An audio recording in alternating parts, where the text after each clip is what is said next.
And these cuts are very concerning.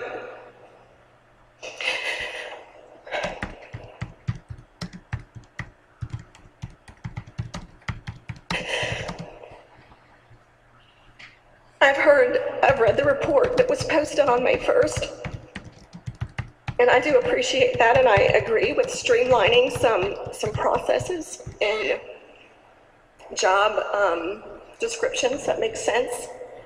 But I'm very concerned about the decision to cut paras. I understand that the paras, our rate currently is above the national average, but I haven't heard about what our needs are relative to the national average. Does Kentucky have more needs than the national average? And I don't know that that's been taken into account. I'm concerned that there are going to be students who currently have paras who will no longer receive paras. And how are you prepared to make that determination on who gets one and who does not? And how are you going to tell a parent? How are you going to tell a parent that they can no longer receive these services for their child? How many paras will be cut on each school? How many special ed teachers will be added for each school?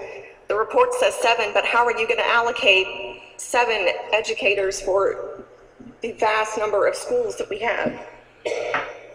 You say that we need higher quality instruction versus more people, and I agree, but how are you going to ensure the quality? I think Mr. Love touched on this earlier when he talked about how are we going to do things differently. But as a parent, I want to know specifics. What will my child's day look like without a para if that's going to happen to her? It was touched upon about the quality, about closely managing staffing details, managing scheduling,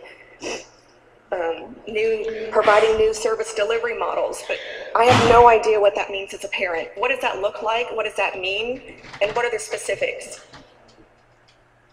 How are you going to measure the quality, and what are your metrics? What are your outcomes? I would like to know that, and I would like for you to consider all of these questions before you vote on a budget to cut much needed services to our students. Thank you. Thank you.